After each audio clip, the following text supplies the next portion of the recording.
में आहान को मानना पड़ेगा, मिसेस यामिनी गिल ने मन ही मन में कहा। सबके जाने के बाद आहान किचन में गया और ब्रेकफास्ट तैयार करने लगा। शनाया सीधे स्प्रिंग कॉर्पोरेशन के ऑफिस गई और यश मेहरा के साथ मीटिंग के बाद इस डील पर उसने काम ऑफिशियली शुरू कर दिया।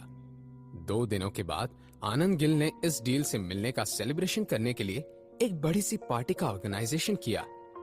इस पार्टी के दरमियान पूरे शिमला शहर के सामने इस बात का अनाउंसमेंट किया गया कि शनाया गिल को स्प्रिंग कॉर्पोरेशन का प्रोजेक्ट हेड बनाया गया है। इस पार्टी की वजह से शनाया कई लोगों के अटेंशन का शिकार बन गई थी। ये बात बाहर आ गई कि शनाया की 3 साल पहले ही शादी हो गई थी। कुछ लोग आहान को गोल्ड डिगर कह के बुला रहे थे, तो कुछ लोगों के लिए वो बहुत ही लकी इंसान था। शनाया ने छुट्टी ले ली और सुबह सुबह वो आहान के कमरे में आ गई। आहान अपने रूम में कॉफी पीते हुए न्यूज़पेपर पढ़ रहा था। जब उसने देखा कि शनाया आई थी, तो उसने मुस्कुराकर अपनी बीवी से कहा, गुड मॉर्निंग, क्या आपको भी कॉफी पीनी है? मैं अभी ले आता हूं।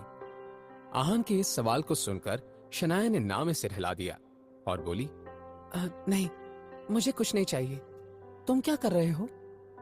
आहान ने हाथ में पकड़ा न्यूज़पेपर शनाया की तरफ बढ़ा दिया और हंसते हुए बोला, शनाया, आपकी पार्टी ने तो मुझे जाना माना गोल्ड डिगर बना दिया है। आहान ने यह बात बस मजाक में ही कही थी, लेकिन जब शनाया ने यह बात सुनी तो उसके दिल में दर्द होने लगा। शनाया ने देखा कि न्यूज़पेपर में पार्टी में खींची हुई कई सारी फोटोज थी और उसमें शनाया के साथ साथ आहान का भी जिक्र किया गया था, मगर यह जिक्र कुछ पॉजिटिव नहीं था। आहान के बारे में भली बुरी बातें लिखी गई थी। यह देखकर शनाया का मुंह बन गया।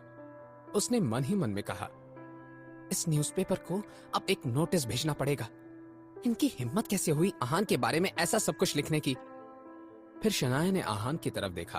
आहान, आई एम सॉरी, ये सब मेरी वजह से हो रहा है। सच में ये मीडिया वाले तो बस राई का पहाड़ बनाने का मौका ढूंढते हैं, लेकिन ट्रस्ट मी, मैं ये सब ठीक कर दूंगी। शनाया, आप बिना वजह परेशान हो रही हैं। मुझे इस सब से कोई प्रॉब्लम नहीं है। आपको इतना ज्यादा सोचने की कोई जरूरत नहीं है। अब आपके कंधों पर काम की बड़ी जिम्मेदारी भी है, इसलिए आप मेरी फिक्र करना छोड़ दीजिए, ठीक है?